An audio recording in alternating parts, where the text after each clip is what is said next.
So on to Marvel. All right, DC's out the way. Get that trash out the way. First thing that caught my eye. Actually, let's just talk about it. The thing has been busting around. Y'all know what it is. Female Thor.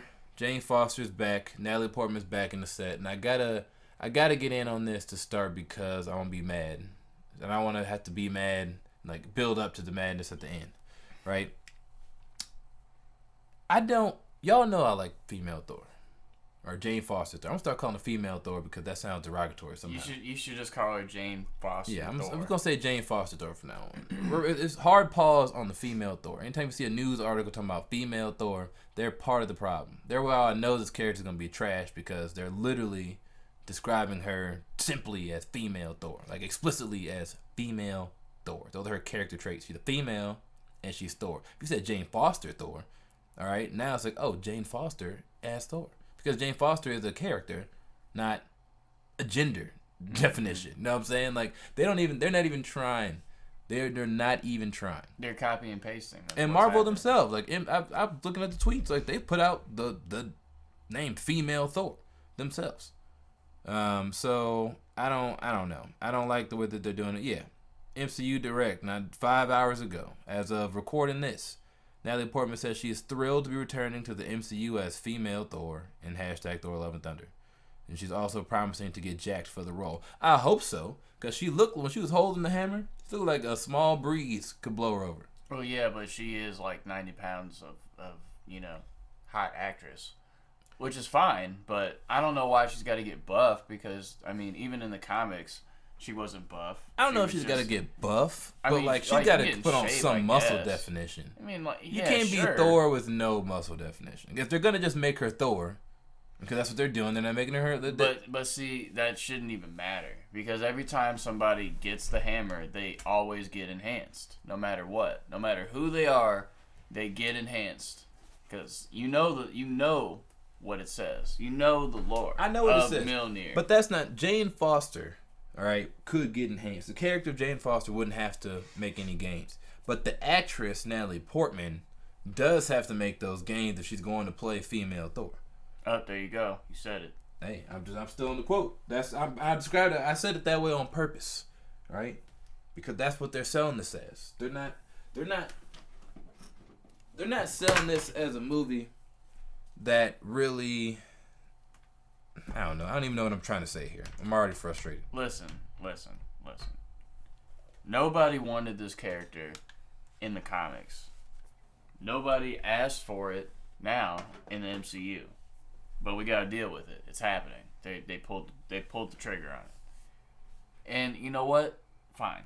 Let them do this. I don't really I have my worries, I have my complaints, all that. Everything y'all are saying, yes. I'm there with you.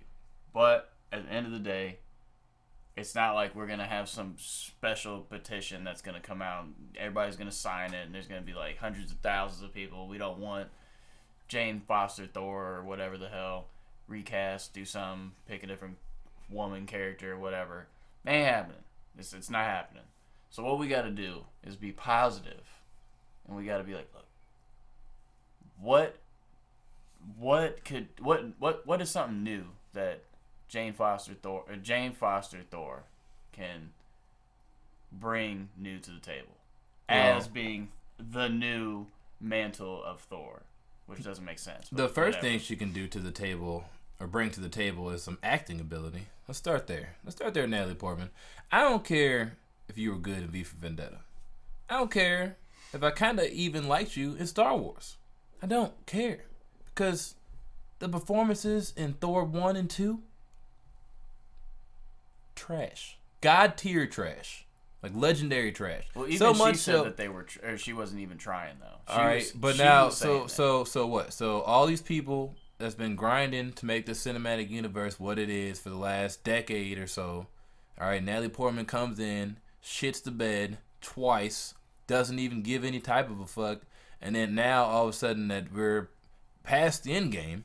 All right, and Disney owns everything, and the checks got to be fat as they ever been. Now she back to reprise the role. The writers didn't even care about her character. They wrote her out of the story with one line in a throwaway. Oh, James doing something. I didn't even know what he said. It doesn't matter. It doesn't matter. In Ragnarok, it was said that she dumped him or whatever the fuck, and he was like, "No, I was the one that did the dumping."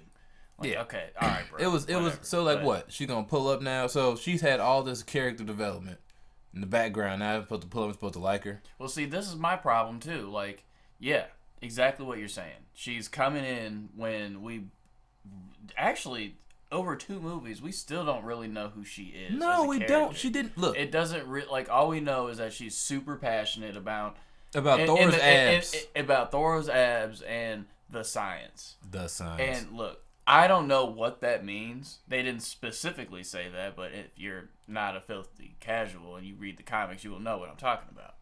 But apparently she's all about this Nobel Prize bullshit that she's winning with this extra dimensional space bridge that Thor came on and whatever. She was assisting the research with the old dude, wasn't it? Oh no, wasn't she? I don't remember. It doesn't matter because that was her character. No, she started off as a Nobel Prize winning scientist with aspirations and all that. But the second, and I'm talking, you go back and you watch the movie. I wish I had the timestamp. The second we get that first Chris Hemsworth shirtless scene where Natalie Portman, Jane Foster gets a good look at him.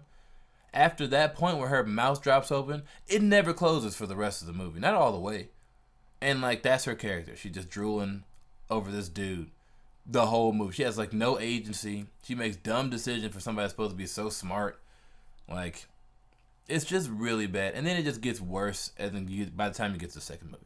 Like, the character doesn't have any agencies. And I don't know if it's because of the way that they wrote the story. But, like, in the first Thor, she should have had plenty of room to do something because the story was centered around their like whole relationship. Well, yeah. Know what I'm saying? And then in the second story, they turn you into a MacGuffin. He literally turned you into a MacGuffin, and they still fucked it up. And you couldn't even be a MacGuffin correctly. So no, I'm not excited to see her come back as Thor. They should have recast her. No, and another thing too. What is she gonna? Where's this hammer coming from? All right, bruh. There is no Mjolnir in the current timeline right now. There is none. Like, it doesn't exist. It doesn't exist. So what is she gonna do? Like, let's just break this down. In order for her to actually have the power of Thor and all the power that possesses with Mjolnir and all that bullshit, who's gonna enchant a hammer? Get a hammer made. Exactly the same way. Or at least something similar. Enchant it with. You got to have the god tier power to enchant it the way it was. Right, because in this situation, and let us not forget that at the very least, and I'm gonna simplify this because the comics really muddy the waters. But let's simplify this down to the movies, right? In Thor Ragnarok, and Odin cheekily asked his son, "Are you the god of hammers?" And he's like, "No." And then he realized throughout that movie that the power was actually in him, whether it would be the Thor force, the Odin force, or whatever it was supposed to be in that movie. I really just don't, like, you can't tell. All right, the power comes with the Thor. Okay, although in Endgame, when he lifted Stormbreaker for the first time, it didn't seem like the power was coming from Thor. It seemed like the power was coming from Stormbreaker. No, that was Infinity War. That's what I meant. Infinity War, yeah. But so why would he make?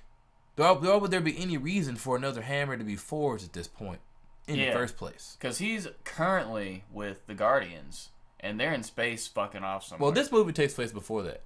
Oh, so it does? Yeah, that just got confirmed like 40 minutes after this recording. Okay, so it takes place. I don't know. It just says takes place. Thor: Love and Thunder takes place prior to the events of Guardians 3. But it has to be after Endgame. Well, it had to be after Endgame because it's definitely yes. It's between Endgame and Guardians 3. But see, that's what I'm saying though. Endgame ended with him going with the Guardians, so he's with the Guardians. He's in space somewhere, fucking with them. So I guess that is true. No matter what, he's still off Earth, off world somewhere, fucking around. So but he's gonna show up in the movie though. Yeah, for sure. But my thing is, what is going to prompt him to come back to Earth, and what's going to prompt him, because he has to get this hammer made, unless like somebody has to get the hammer made, unless they pull some multiverse where it's a hammer from a different universe that somehow falls into this one. But I don't like that. I really don't like that. I just don't see any reason for him to make a hammer that would then be lifted by somebody else, not him, because the hammer would have to be like magically charged to make her Thor. Yeah. Like that's the trip. That's like, the real trip. Who's enchanting it? That's what I'm saying. Like, cause like who's doing that? Because I know Thor doesn't know how to do that. There's no fucking way. He knows how to make. In the most recent books, he makes a hammer. Sure, yes, that's true. But that's the comics. That's the only way I can see them doing it. Like unless they bring back Hela or something for some reason. No, she died off screen, so she might not even be dead. And she knew how to lift it and make it probably just OP. But I don't know unless they bring one in from some alternate timeline or something weird like that. Like that. Her even getting the hammer in the first place. So that'll be the first hurdle. And they get paid a lot of money. So hopefully they figure out some way to make that make sense. I don't see the character motivation being there.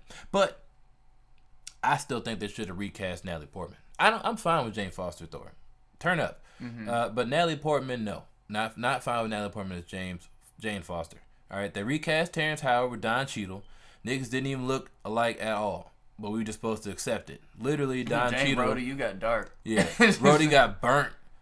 In his hairline. Hairline disrespect. But then, what did Don Cheadle say? I'm here. It's over. Deal with it. This opening lines as a character. I didn't really have a problem. I just thought it was funny. It was fun. I just the way that they did it. Yeah, I just thought it was really hilarious. But like, yeah, so they can definitely do that with Natalie Portman. A blonde woman actually that looks like Jane Foster. Yeah.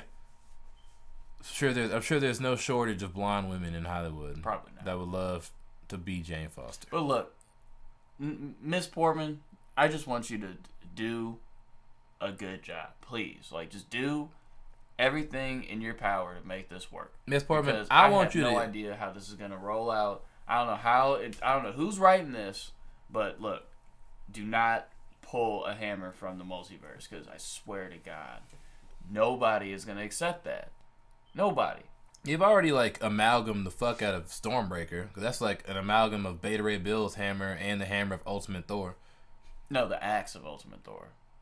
And Yarnbjorn. No, that's 3 different things. I'm sorry. No, yeah, you're right. My bad. It's basically 3 different things. It's based off Yarnbjorn the axe with the name of Beta Ray Bill's hammer, but it looks like Ultimate Thor's Mjolnir. So they've already broken all the rules with that. But let's look at Natalie Portman. If you can hear this, I need you to eat a sandwich. All right, you look hungry. That hammer was bigger than you. Look, maybe not a sandwich. Go and eat a lot of steak, lean meats. All right, whatever. And go ahead and work out, because if you want to get big, go ahead and do you. But I'm just saying, you don't have to do it crazy. Don't do it crazy. Just, get a little tone. That's fine.